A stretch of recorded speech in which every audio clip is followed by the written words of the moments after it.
Boa noite. Vamos a Atos capítulo 20, versículos 22 a 27.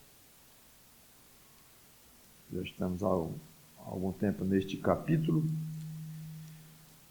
O pano de fundo aqui é o final da terceira viagem missionária de Paulo. Agora ele já a caminho de Jerusalém, já expliquei isso na mensagem passada, em que ele manda chamar os pastores de Éfeso para se despedir. Ele tinha passado 2 anos em Éfeso, tinha ido para Macedônia e tal, e estava agora voltando, passando perto de Éfeso, indo para Jerusalém. E em vez de ir até lá, ele mandou chamar os pastores de lá para se despedir deles. E já vimos um pouco dessa conversa dele com esses pastores de Éfeso, que ele chama também de bispos, chama também de anciãos. E ele começa resumindo o seu comportamento entre os efésios, onde ele tinha passado lá, como eu falei, 2 anos, falando que havia servido ao Senhor com humildade, lágrimas e provações, não deixando de anunciar coisas proveitosas aos irmãos, e testificando para o arrependimento de pecados para os não crentes. Então, continuando a sua conversa, seu encontro, sua reunião com esses homens, nós vemos nos versículos 22 e 23. E agora, constrangido em meu espírito, vou para Jerusalém, não sabendo o que ali me acontecerá, senão que o Espírito Santo de cidade em cidade me assegura que me esperam cadeias e tribulações. Vamos orar. Santo Deus, nosso bom Pai, obrigado pela Tua palavra aberta, que Teu Espírito Santo nos ajude a compreendê-la, a entendê-la através desta pregação, e outros que não têm a Tua palavra ainda, não têm, digo, a Tua salvação, que sejam felizardos ao receberem este toque do Espírito Santo e se condoerem, se considerarem o que de fato são pecadores sem condições de uma autossalvação, mas uma profunda convicção de que precisam de Cristo. Então, que essa mensagem atinja os objetivos para os quais Tu tens determinado. Em nome do Senhor Jesus Cristo, te pedimos e agradecemos. Amém. Constrangido em meu espírito. O pronome meu não está explícito no original. Então, literalmente, o que tem lá é assim: constrangido no espírito, ou constrangido pelo espírito. Que espírito? O espírito de Paulo ou o Espírito Santo? Não dá para determinar com toda certeza. Alguns preferem a primeira hipótese e outros preferem a segunda hipótese. Claro que não há problemas doutrinários nenhum com uma interpretação ou com a outra.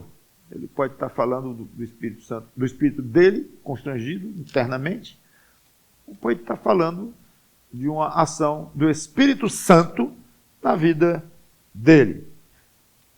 Então, na primeira hipótese, em que está falando dele mesmo, poderíamos dizer que o Espírito Santo colocou no espírito de Paulo a vontade de ir para Jerusalém, que daria praticamente no mesmo, e que estaria em sintonia com o versículo 23, que eu já li, inclusive, que o Espírito Santo, de cidade em cidade, me assegura que me esperam cadeias e tribulações. Então, que o Espírito Santo estava atuando fortemente em Paulo, em tudo aqui, é evidente.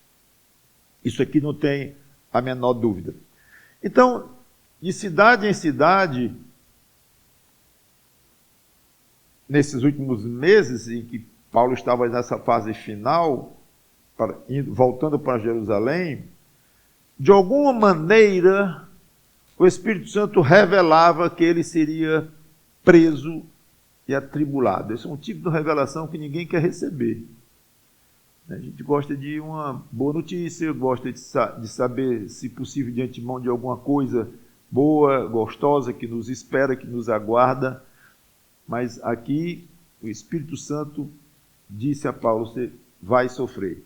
E não colocou exatamente como, apenas que ele seria preso e atribulado. As duas coisas. Os detalhes ele não comenta. Então parece que não foram revelados a Paulo. Essa revelação era feita como? De que maneira? Não sabemos também. Pode ter sido uma revelação direta, ouvindo uma voz audível, ou sonhos, ou por intermédio de alguns irmãos de profetas, como há ocasiões em que aconteceram isso. O Espírito Santo selecionava pessoas para revelar coisas a Paulo, ou a outros. Não sabemos. Mas Paulo tinha absoluta convicção que isso iria acontecer, porque o Espírito Santo estava transmitindo a ele vez após vez, não só em uma ocasião. Para os dias de hoje, 2000 anos depois, o Novo Testamento completo, nós podemos dizer que o Espírito Santo atua em nós, dando-nos certas convicções ou sensações. É válido afirmar isso hoje? Sim, claro, sem dúvida. O Espírito Santo nos dirige, nos ilumina, nos constrange, usando o verbo que Paulo usou aqui.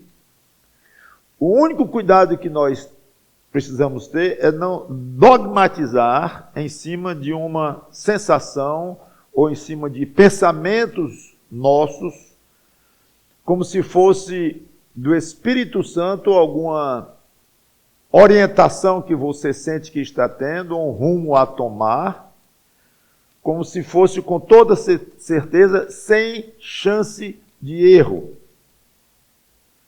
Algumas vezes, Paulo e os autores do Novo Testamento era inspirado pelo Espírito Santo. Ele recebia revelações, como já falei, diretamente, através de sonhos, tinha visões, via Jesus Cristo mais de uma vez. Então, isso não deixava a menor dúvida e não havia necessidade de Paulo dizer: eu acho que eu recebi tal notícia ou tal revelação. Eu acho que isso não é acha. Ele tem absoluta certeza. Isso era a inspiração do Espírito Santo. Quando falava assim, não tinha perigo de errar, porque era uma mensagem vinda diretamente do céu. Com certeza, as Escrituras todas preenchem essa característica. Ela foi escrita por muitas pessoas diferentes, claro, ao longo de séculos, né? E um dos pontos centrais das nossas convicções é que a Bíblia toda é inspirada por Deus, feita por homens, mas inspirada por Deus, o que garante à Bíblia absoluta e total falta de erro. Uma total garantia que está correta. O que precisamos é interpretá-la corretamente, aí é outra coisa.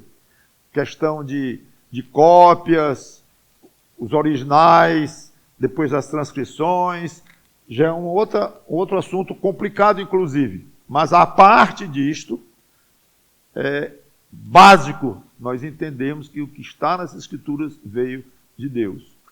Muitas vezes a falta dessa convicção explica porque tanta gente, pastores inclusive, escritores e tudo, tomam liberdades com a Bíblia de dizer: isso aqui eu não concordo bem, esse aqui não é bem assim, eu prefiro dizer assado, ou então, não, a Bíblia é muito antiga. Isso acontece, eu não estou aqui imaginando, não. Acontece nos dias de hoje, todo tempo acontecendo.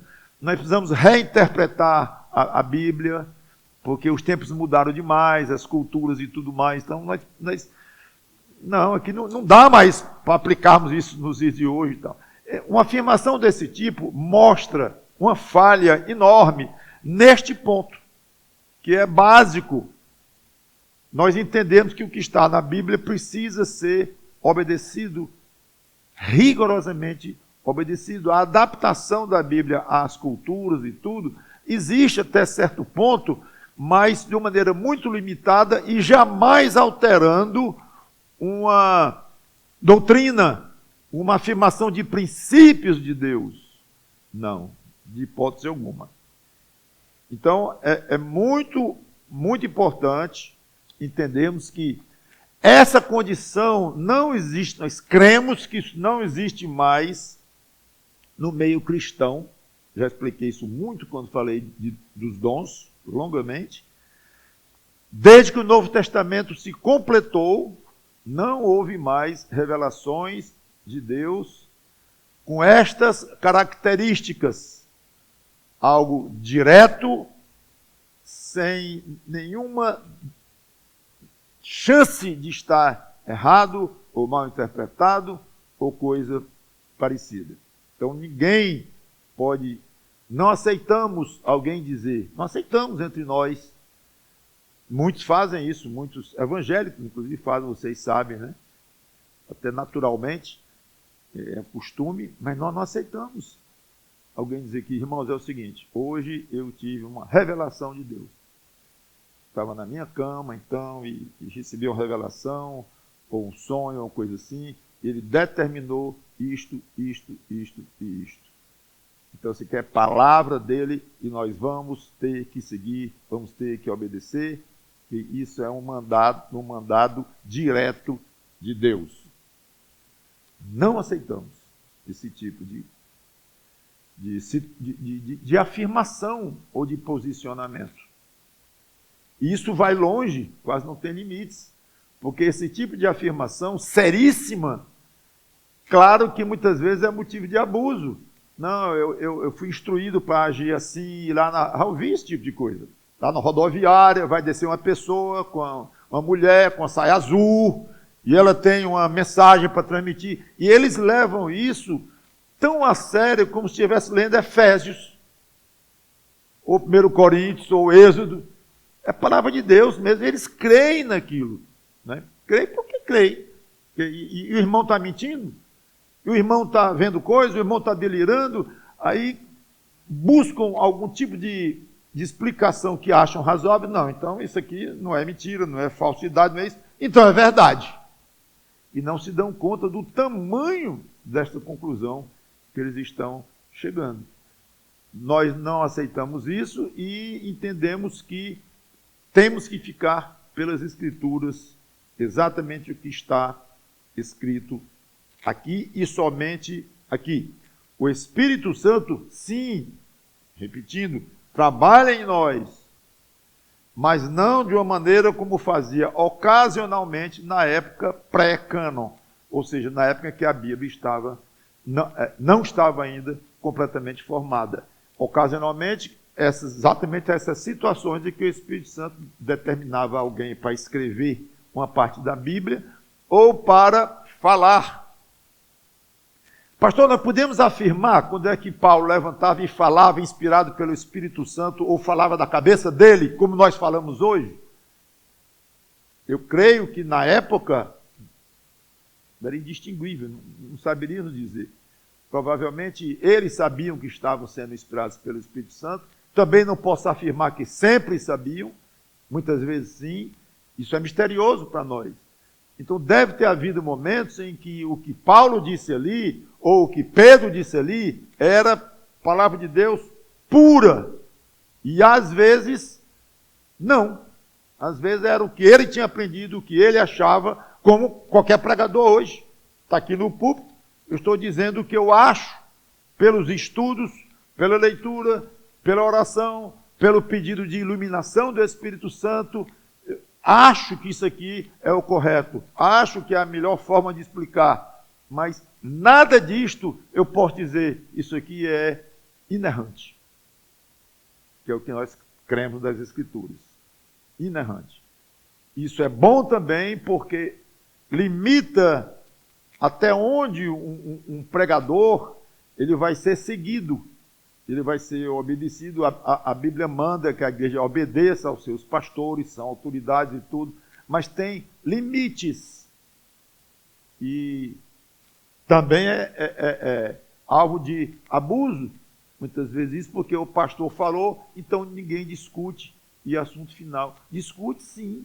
Se o pastor disse alguma coisa, ensinou alguma coisa, pregou alguma coisa, que levantou dúvidas na mente de algum irmão ou irmã, venha falar com o pastor.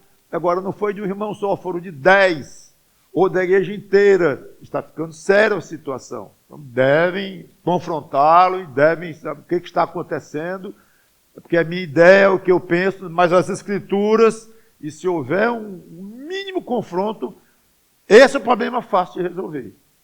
Não é difícil resolver esse problema. Está desqualificado. Se dá às escrituras uma certa posição secundária quanto à opinião dele próprio. Não é assim. Agora, pastor, como é que eu vou saber? Tudo bem que eu não tive uma visão como Paulo teve. Mas eu sonhei. A gente sonha, né? Eu sonhei. E eu sonhei, eu acho que era um anjo. Aí, pastor, você mais comigo, acho que era Jesus Cristo. E no meu sonho, era como se fosse Jesus falando comigo. E ele disse isso, isso, isso. E agora? Não há um catálogo de passos para dar. 5 passos para você resolver uma situação dessa. Eu não sei nenhum. Além do que eu vou dizer agora. Tenha cuidado. Ore a Deus. Fique calmo, quieto. Você não tem meios de saber o quanto aquilo foi Deus falando com você, o grau em que Ele falou com você, um sonho totalmente seu e nada mais, ou tinha algum tipo de iluminação do Espírito Santo para você. Achar que é inspirado e não tem defeito, não tem erro nenhum, nunca. Mas saber se é algo que merece a sua atenção, que você vai seguir aquilo, não colidindo com nada das Escrituras, pense, ore, peça sabedoria a Deus, sempre com muita cautela. Muita cautela. Já vi crentes impressionados com sonhos, e sonhos que se realizaram, e tudo, e logo depois sonhou algo bem detalhado, e aconteceu exatamente como ele tinha sonhado, ficou impressionado, ficou assim, um pouco perturbado, e foi o que eu disse, décadas atrás. Toque a sua vida como se não tivesse acontecido. Nós não precisamos disso para crescer em Cristo. Pouca diferença faz. E se você tem alguma capacidade extra de sonhar e acontecer, essas coisas são misteriosas, não vá atrás. Inclusive ele, antes, quando ele já tinha se dedicado ao espiritismo pesado, e isso você pode estar sendo testado ou tentado, e minha sugestão, não vá atrás disso, não vá ler sobre sonhos, ler livros escritos por pastores que sonham, acha que é Deus falando e tem que ser. Não vá por esse caminho, porque você só vai se prejudicar. E eu fiquei com medo dele ir por ele, porque é tentador, é muito empolgante. Já pensou a ideia de eu receber um sonho vindo de Deus, que vai acontecer uma coisa, acontece mesmo, então onde é que isso vai bater? Isso é perigoso, e o diabo está arrodeando como um leão, querendo devorar. Então, esse tipo de entusiasmo, o crente deve saber segurar e pensar, eu não preciso disto. Para ter comunhão com o meu Deus, para ser orientado pelo Espírito Santo, não preciso. Eu vou seguir pelas Escrituras as coisas que aqui estão sendo ordenadas. É a melhor forma de fazer. Agora, quanto a questões do dia a dia, né, e vai para uma viagem tal ou não, casa com a fulana ou com a cicrana, ou isso ou aquilo outro, e eu sinto isso, eu sinto aquilo. Isso é muito, muito delicado. Porque ninguém garante que o seu sentimento vem de Deus. Ninguém garante. Quantas vezes a gente vê o crente sentindo que esse é o rumo, quando a gente vê, olha para trás, foi completamente diferente. Se tivesse gravado, seria constrangedor. A gente vê isso acontecendo. Né? Não, eu sinto, eu tenho certeza aqui no meu coração, eu tenho paz, que esse é o rumo que eu devo fazer e tal. Aí, no próprio desenrolar das circunstâncias da vida daquele irmão ou irmã, as coisas tomam um rumo completamente diferente. Cadê a convicção? Deus lhe enganou? Deus lhe orientou errado? Então tem que ter muito cuidado. Agora, ter paz no coração é muito bom. Você orar e pedir paz, estar andando em paz com Deus para poder pedir paz e pedir orientação e seguir o que você sabe que não choca com as Escrituras, mas não choca com as Escrituras você casar com a Joana ou com a Maria. Não choca, a Bíblia não fala nada disso. Eu vou fazer o quê? E a faculdade que eu vou fazer? Então são problemas práticos. Como que eu vou fazer com meu filho?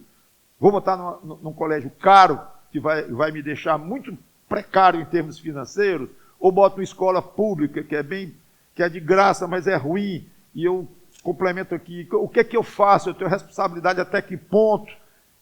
Isso é complicado. E o crente, é natural que ele queira andar bem pertinho do que Deus tem para ele. Ele quer fazer a vontade de Deus. Mas é algo muito complexo fazer a vontade de Deus, não dá para dizer, a vontade de Deus na minha vida é esta, olhando para frente. Não dá, porque pode ser e pode não ser. E você pode estar sentindo uma paz que vem da sua consciência, pura e simplesmente, e que não vem do Espírito Santo. Ou pode ser uma paz que vem do Espírito Santo. É assim.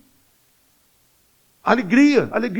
Existe alegria fruto do Espírito Santo e alegria não fruto do Espírito Santo. Quando é uma e quando é a outra? Dá para determinar? Às vezes dá, até com clareza. Outras vezes não dá. E muitas vezes são as duas juntas. Então, eu acho que o crente não deve estar preocupado em interpretar essas coisas e poder tomar decisões em cima dessas coisas. Essa é a minha maneira de reagir pessoalmente, e é o que eu sugiro a vocês, porque não há uma forma de detectar precisamente. E repito, nada disso isso não é necessário para o nosso crescimento espiritual e o aumento da nossa comunhão com Deus. Então, se acha que o rumo é esse e está em paz com Deus, vá. E depois aquele rumo para o qual você estava indo, Deus mudou completamente. Não se perturbe com isso. Ok.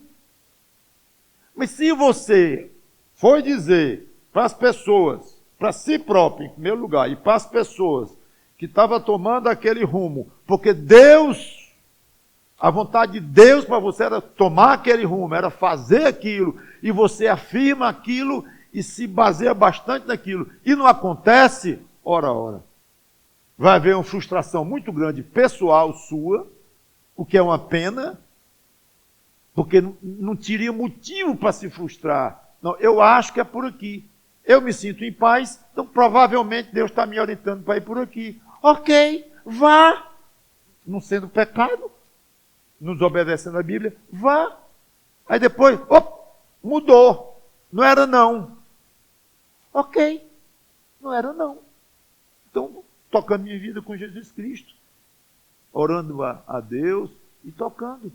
Então, é algo que isso aí distrai e pode perturbar muito a vida do crente. O que tem de crente perturbado, quando eu digo perturbado, a palavra talvez não seja muito bem compreendida, é que se perturba muito com esse tipo de coisa, muito mesmo, vontade de Deus e querendo saber o que Deus quer e tudo. Não pergunte muito o que Deus quer da sua vida, não. Pastor, o senhor agora está mexendo metade das minhas orações, que metade da minha oração é pedir o que Deus quer da minha vida. Perguntando. Não pergunte não, sabe por quê? Porque Ele não vai responder. E eu já tinha desconfiado. Depois você desconfiou certo. Porque Ele não responde. Então, em vez de perguntar qual é a tua vontade para a minha vida, diga assim, Senhor, a minha vida está nas tuas mãos. Toma e me dirige para onde tu quiseres. Eu estou pronto. E vai ser dia a dia. Então, hoje eu estou inclinado para fazer isso, e ali, mudo um pouco, e vou tocando, mas sem saber para onde tu vais me levar, porque não sabe. Não sabe. Pode desistir de saber, porque você não vai conseguir saber. Agora, eu sei o que Deus quer para a sua vida. Dizer, eu sei, tenho certeza absoluta que você vai para o céu. Que você escapou da morte eterna. Aí a gente pode afirmar. Ele quer que você faça o bem. Ah, quer. Quer saber a vontade de Deus para a sua vida? Ama o seu próximo como a si mesmo. Ah, mas essa é fácil. Essa está na Bíblia. E você vai tirar da onde? O que Deus quer para você, dos seus sonhos, né? Das suas visões, supostas visões? Não. Tem que basear sua vida no que está na Bíblia. Agora, é muito tentador. Por que esse negócio de cigana né? Aquela bola de cristal. É muito tentador, gente. É bom demais imaginar isso.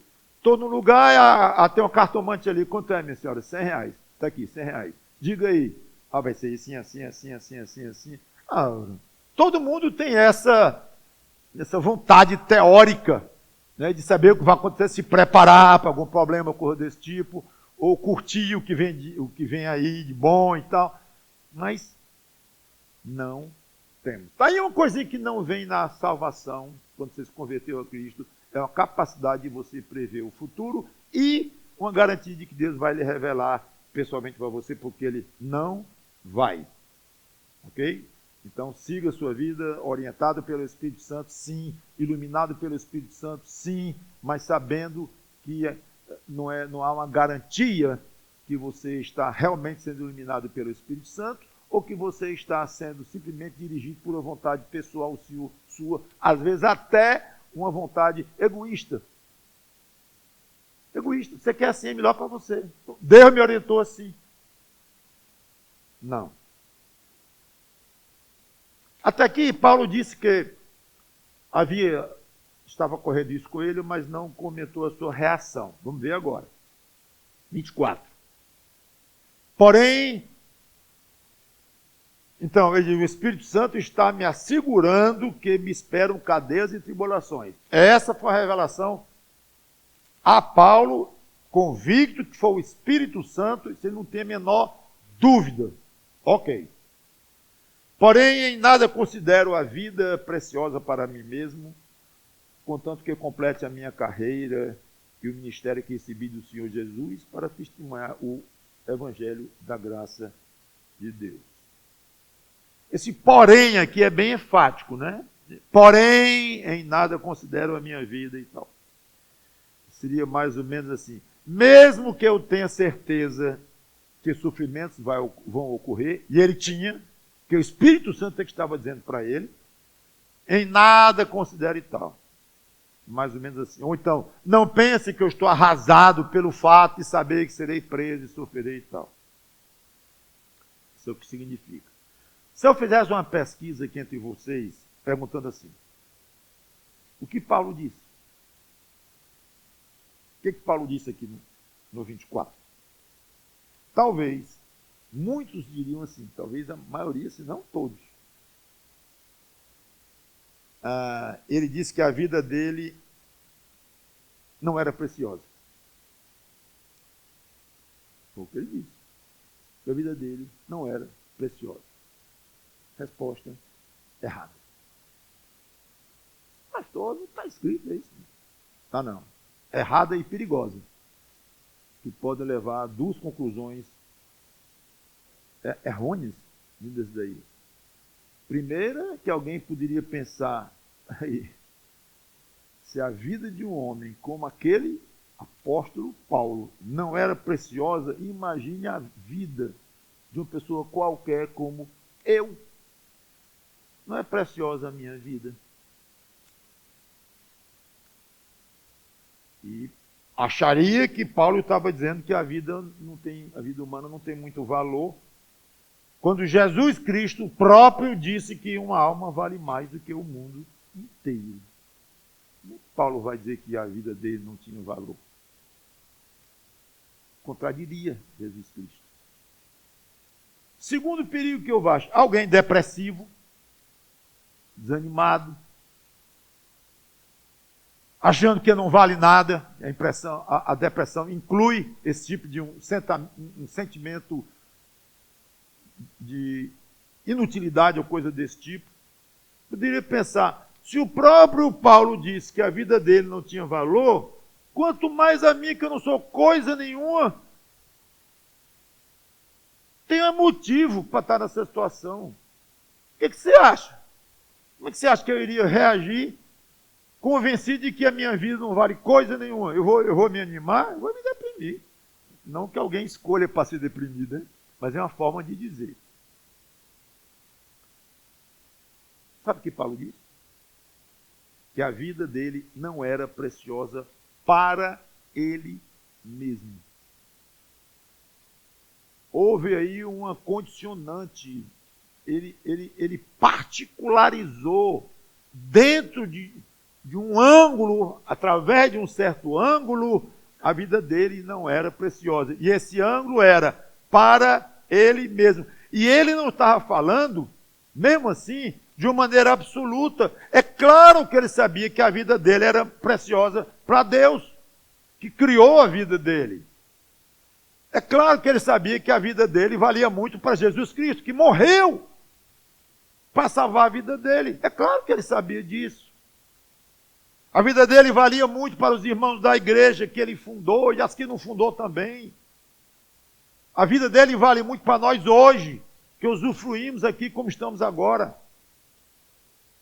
Usufruímos das pregações dele, das cartas dele e do testemunho belíssimo de vida dele. A vida de Paulo valia muito para os descrentes que precisavam do evangelho. Então é um disparate concluir que Paulo disse que a vida dele não tinha valor. Agora, quando se tratava do aspecto de ele ser agarrado a este mundo, que não abria mão de viver a sua própria vida como gostaria, que não estava muito afim de se expor a perigos para perder a sua vida. Nesse sentido, olhando para si mesmo, ele não considerava a sua vida preciosa. Ele não considerava a sua vida preciosa, no sentido de que, se precisasse correr perigos, correria. É isso. Se precisasse se expor a morrer, se exporia. Pode tirar a minha vida. Não tem problema nenhum. A qualquer momento. Pode tirar. Como se dissesse, tudo bem. Se é para levar a minha vida por causa de Cristo, pode levar. Não vou fazer questão e nem vou brigar por isso. É nesse sentido exato em que Paulo disse que a vida dele não era preciosa para ele mesmo. E mais, isso não era tudo não, ele não tinha algo para dizer sobre o assunto. Havia uma condição para que ele não considerasse a sua vida valiosa aos próprios olhos. Numa certa condição, versículo 24, segunda parte. Contanto que complete a minha carreira e o meu ministério que recebi do Senhor Jesus para testemunhar o evangelho da graça de Deus. Ficou mais esclarecido ainda. Então, se Paulo sonhasse que a sua carreira e o seu ministério não estavam completos, De jeito nenhum ele iria abrir mão da sua vida. Ele iria lutar por cada fio de cabelo, no momentinho. Eu ainda tenho que completar. Agora, se Jesus Cristo considerou que completou, leva. Eu não vou tirar, eu não vou me suicidar. Mas se Deus resolveu que chegou a hora e eu já fiz o que tinha que fazer por ele, então a implicação disso aqui é belíssima. O único sentido para Paulo que ele via na própria vida era servir a Cristo, dentro das responsabilidades que recebeu dele. Esse era o sentido da vida de Paulo. Se esse serviço estava terminado, pronto, sua vida poderia terminar também. Perdeu o sentido, olhando por esse ângulo, e que agora perdeu o sentido quanto ao serviço, está terminado. Então agora Deus resolve. Quando me ligar, quando ele quiser, e se ele quiser resolver isso através de perseguidores e do que for, tudo bem. É assim que ele não valorizava a vida dele. É importantíssimo. Se o serviço estava terminado, sua vida, perante ele próprio, podia terminar também. Como é que você encara o sentido da sua própria vida? Para ter sentido a sua vida, você tem que conseguir 3 milhões de reais na conta, 2, 5, tem um objetivo aí. Tem pessoas que marcam objetivos na vida, financeiro, de patrimônio mesmo. Tem, creio que tem. Assim, marca o número. E vou até lá. Não ser um bilionário, como perguntar ele. E o seu próximo dólar? Você quer muito. Qual é o dia que você valoriza mais? Alguma coisa assim. O próximo que eu vou ganhar. Então, esse não tinha limite. Esse era mais. Mas muitos acham que é razoável estabelecer um limite. E que é razoável no sentido de ter cuidado com as coisas, de ser precavido, como Jesus falou, vai construir uma torre, calcula antes, ser prevenido. Tudo bem. Mas marcar como alvo, a ponto de ali estar o próprio sentido da vida, absolutamente. Não, eu não sossego na minha vida, diz uma mulher, enquanto não tiver um filho. O objetivo da minha vida é ter um filho. Eu não sossego enquanto não for deputado federal. Federal. Quero, é meu objetivo. Estou louco por política. Eu vou entrar na política, vereador, pode ser, deputado estadual, mas o federal eu não abro mão. Vai dar sentido à minha vida isso. O meu doutorado, o meu pós-doutorado, ou um estudo, uma vida acadêmica, ou qualquer tipo de objetivo que vai dar sentido. Não é que nós vamos ter um alvo de fazer isso, gente. Como eu já coloquei, você tem um alvo financeiro para a sua aposentadoria. Claro, tudo bem. Uma mulher desejar ardentemente ter o seu filho, 2, 3, claro, normal, humano. E um médico querer se formar e operar pessoas, e ajudar pessoas na saúde, belo, tudo bem. Querer estudar mais e crescer nos seus estudos, nos seus títulos e coisas assim, tudo bem também, mas que não seja a ponto de dar sentido. Você você mora num certo imóvel, pequeno ou grande, mas você gostaria de ir para um melhor, vai ter mais filhos, no caso, pretende, ou isso, ou aquilo. Qual é o problema disso? Esse progresso. Agora, não.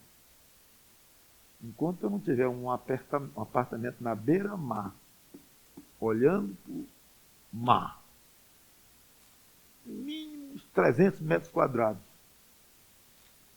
Terceiro não serve não, é muito baixo. Tem que ser do 10º para cima.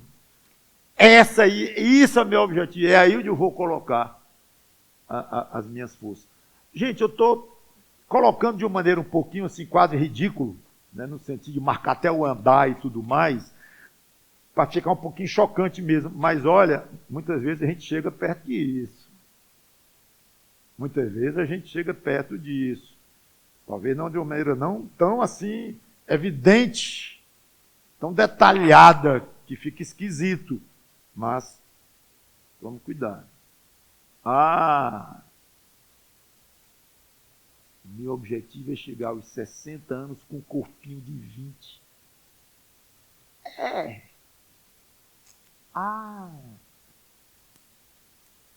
Pronto. Aí não tem noite, não tem madrugada, não tem sábado, talvez até igreja, não tem. É ali, porque tem que fazer tantas horas de academia, ou daquilo, ou de regime forte.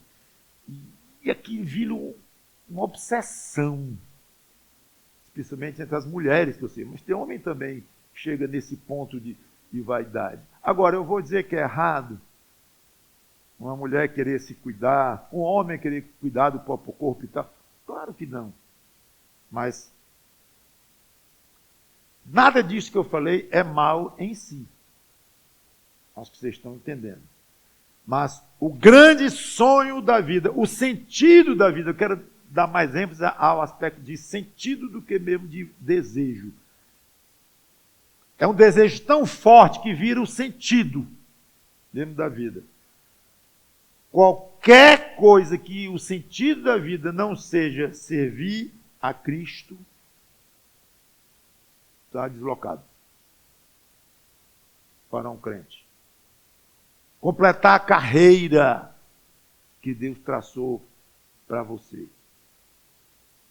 Quero servi-lo e quero completar a carreira. Comentei hoje pela manhã um pouco sobre essa questão de carreiras que Deus, ao longo de uma carreira, pode chegar e reprovar a carreira. E anos depois é que ele mostra que reprovou. Usamos o exemplo de Saul, né? Passou 20 anos, passaram-se 20 anos, depois que diz, eu te rejeitei como rei, e até ele perdeu o reinado, que foi o dia que ele perdeu a própria vida dele. 20 anos. Quem olhava esse rei, grande Saul, provadíssimo por Deus, é evidente, era não. Ele estava reprovado. E passou 20 anos assim. Comentamos isso hoje, pela manhã. Então, esse aspecto de completar a carreira, eu quero servir a Cristo e quero servir bem. Eu quero servir dentro daquilo que Ele quer para mim. Não completou a carreira ainda? Não. Posso morrer, não. De jeito nenhum. Um pouquinho teórico, porque ele não avisa quando nós completamos a carreira. Né? No caso de Paulo, diferente, como eu disse, ele tinha contatos com o Espírito Santo diretamente que davam convicções mais fortes, às vezes totalmente fortes. Né? E para nós é difícil, mas vamos lá, mesmo um pouquinho teoricamente, se eu soubesse que eu não completei a carreira que ele tinha para mim, queria morrer de jeito nenhum, eu quero completar a carreira que ele tem para mim. Mas se eu morri, não é óbvio que ele completei? Não creio. Tem crentes que morreram porque simplesmente digo com respeito, porque se morreram não era simplesmente, não era coisa pouca aos olhos de Deus. Para nós até pode ser que tomaram a ceia indevidamente, não foi? Morreram. Tem crentes que morreram por pecado, estavam em pecado e Deus, tira. Então, muito provavelmente, podemos dizer que não completou a carreira. Venha, está me envergonhando aí embaixo. Venha para cá. Acontece, Deus disciplina, inclusive com morte. Então, não assuma que porque morreu, completou a carreira. Não, pode ter morrido antes de completar a carreira. Agora, estou muito tranquilo no meu coração em que eu completei a carreira. Qualquer um de nós. Especialmente alguém mais velho e tudo é mais normal, mais esperado que seja assim. Né? mas não obrigatoriamente. Eu estou tranquilo. Eu tinha uma missão aqui, cumpri, e estou aqui aguardando, Deus vai fazer de mim agora, mas o que eu tinha, a missão que eu recebi dele, eu cumpri. É gostoso demais. Agora sim, eu posso partir. Ou cumpri ou estou cumprindo, né? Eu estou cumprindo bem, eu estou agradando bem. Também é bom dizer, até é bom me lembrar de dizer isso. Não quer dizer que todo crente que morre cedo, ou morre de repente, ou abruptamente, que Deus então tirou, porque não completou a carreira, é uma disciplina. Não, absolutamente. O crente pode ser de um comportamento perfeito, um belíssimo cumprimento de carreira, e para Deus disse, tá bom para mim. Para ele, Deus, tá bom. Você completou para mim. Aparentemente não, eu conheci um missionário que começou a perder os movimentos de baixo para cima até chegar no pescoço e acabou sem poder respirar e morreu. E eu não o vi doente, foi 1 ano de doença, e o que eu sei é que ele estava cheio de planos. Só falava dos planos dele, que tinha planos. Então, ele estava tranquilo, mas que tinha planos e planos, mas se Deus não quisesse terminar os planos e tal. Muito curioso isso. E Deus levou mesmo, não o curou, e ele foi. Então, até onde a gente pode ver, completou tranquilamente a carreira dele, mesmo ainda com muitos planos. Mas o coração dele estava tranquilo. Então, diga para Deus se for verdade. Claro, né? Senhor, minha vida não tem sentido se não for correndo a carreira que tu tens para mim. Quando nós vemos a vida por este ângulo, os problemas aqui ficam menores, sabia? E perturbam muito menos. Nós nos sentimos mais felizes, mais tranquilos, mais independentes das angústias daqui. Eu estou cumprindo a carreira. Estou tentando ser fiel ao máximo que eu posso. A consciência está tranquila. Não só a minha, mas as pessoas ao meu redor me ajudam nisso, porque a nossa consciência pode estar errada de alguma maneira, mas a gente tem que se dirigir por ela. E irmãos ao redor ajudam muito nisso. Né? Tá tudo bem com você e tudo. Então, ok. Os problemas que eu vá ter, terei. Está incluído no serviço que Deus tem para mim? Tá. Pode vir. E se eu morrer dentro disto? Morri. Fica muito mais tranquilo. É porque Deus encerrou a minha carreira aqui. Não precisa mais nem um dia. Não precisa mais nem um dia ficar aqui. Então, por que tanta angústia, preocupação? E eu acho que o crente se sente altaneiro como águias, né? Como a Bíblia fala, voando por cima da superfície, por cima dos problemas daqui. Porque ele tira. Eu estou servindo a Cristo. Esse é o meu sentido da vida. Então, eu estou convicto de que estou sentindo, estou em paz com Ele, tenho orado com meus defeitos, com minhas quedas e tudo, mas de uma maneira geral, estou cumprindo, estou comungando com Ele, normalmente estou. Então, os problemas aí se virem por aí, mas eu vou tocando aqui. Até ele achar que completei o que tinha que fazer.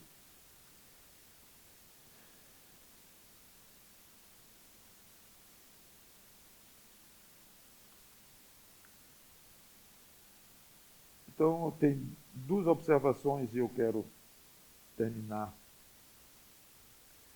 Os ministérios variam. No caso de Paulo, era pregar o evangelho. Mas não vá se sentir infeliz porque você é missionário na África. E ainda é pouco ser na África, tem que ser no meio dos canibais. Aí que o crente mostra fidelidade. Evangelizar os canibais. Se der errado, acaba num caldeirão. Esse é brabo, fervendo. Qualquer coisa além disso é pouco para Jesus Cristo. Não vá assim com esse jeito, não, que não é por aí, não. Deus quer que você vá para os canibais, vá. Mas Ele não quer que todo crente vá para o meio dos canibais, nem para a África. Então, não vá se sentir infeliz, porque você não é isso, não é grande nisso ou aquilo. Simplesmente examine a sua carreira cristã, procure avaliar se acha que é isso que Deus quer, Cristo quer de você, e trate de ir seguindo para completar a sua missão. Segundo, o fato de Paulo dizer que a sua vida não era preciosa aos próprios olhos, naquele contexto que ele disse, não significa que ele não tinha momentos, sim, de medo, de ansiedade. Ele não era super-homem. 2 Coríntios ensina isso claramente para nós. Então, você ter suas angústias, seus medos e tudo, mesmo servindo bem a Cristo, faz parte. Okay? Não precisa desesperar com isso. Mas, pelo menos, saiba que você, ou busque a paz de que você está seguindo bem. Vou encerrar aqui. Fica este desafio para nós, de que constantemente você lembre a si mesmo: eu estou aqui para servir a Cristo. Minha vida não tem sentido se não for servindo a Cristo. Não tem sentido eu casar se não for servindo a Cristo. Não tem sentido eu ter filho se não for servindo a Cristo. Não tem sentido eu ser milionário se não for servindo a Cristo. Pense, se obriga a esse tipo de pensamento, incluindo, claro, colocando aí as coisas que você tem a tendência de dar valor, talvez mais do que deveria. Cada um tem o seu ponto fraco, eu tenho o meu, os meus, você tem os seus, pois coloque esses pontos aí, vê. Se tirar isso da sua vida, tem sentido a sua vida ainda? Se tirar da minha vida isto, filho, marido, mulher, isso, minha vida perde o sentido. Para! Está errado. Mas eu não aguento. Você acha que não aguenta, vai ser muito sofrimento, é outra questão. Mas você concorda que a sua vida continua tendo sentido sem aquilo, ou aquele, ou aqueles? Você tem que se imbuir deste espírito. Agora, fez o que tinha que fazer para Cristo, aos olhos dele, pode levar, pode me matarem, pode fazer o que quiserem. E aqueles que não têm Cristo ainda precisam se tornarem servos dele, para começarem com o privilégio de chegar nessa situação e dizer: minha vida mudou de sentido, totalmente. Eu me lembro no dia da minha conversão, foi dentro do carro, eu cheguei no meu gabinete, meu pai estava viajando, era eu e ele, de frente para o outro assim, e ele estava viajando, então estava só no gabinete, o gabinete era de vidro, tinha as cortinas, eu fechei as cortinas, fechei as portas, e me ajoelhei no pé da minha mesa de trabalho, e disse: a partir de hoje a minha vida muda de sentido. Até hoje eu trabalhava para ganhar dinheiro, era só o que eu queria, ganhar dinheiro. E, se possível, honestamente, apesar de que era razoavelmente honesto, mas, se possível, honestamente, eu quero ganhar dinheiro. A partir de hoje, esta empresa aqui vai servir, o meu trabalho nesta empresa, que era minha mesma e do meu pai, a partir de hoje, o meu trabalho aqui vai ter o propósito de me sustentar, a mim e minha família, sendo grávida deste tamanho do Mauro. O propósito dessa empresa aqui vai ser sustentar a mim, a minha família, se vai ser muito, se vai ser pouco, se eu vou ser rico com essa empresa ou com outros, ou não vou ser rico, vou quebrar, não importa mais. Agora o meu alvo é seguir o Senhor Jesus Cristo. Graças a Deus eu fiz essa oração com poucos minutos de crente. Estou me gabando? Eu estou. Em Cristo. Aquele que se gabar, ou se glorie, quer se gloriar, glorie-se no Senhor. Então, estou me gabando no sentido que o Espírito Santo me deu, creio eu, me deu esta oração para fazer, e não só a oração, mas o Espírito, a vontade de fazer isto, e graças a Deus, ele tem me mantido razoavelmente fiel e cumprindo a carreira. É isso. Louvado seja Deus por isto, e vamos ser cada um fiel a Deus naquilo que puder, no máximo que puder. Vamos orar. Obrigado, Senhor Deus, pela tua palavra, que o teu Espírito Santo me ajude a completar esta carreira, a continuar o trabalho para mim, que cada um aqui tem o seu trabalho diferente um do outro, menor, maior, não importa, mas aos teus olhos, muito precioso. Então, que nenhum de nós veja sentido na vida que não seja te servir e completar a carreira. Em nome do Senhor Jesus Cristo. Amém.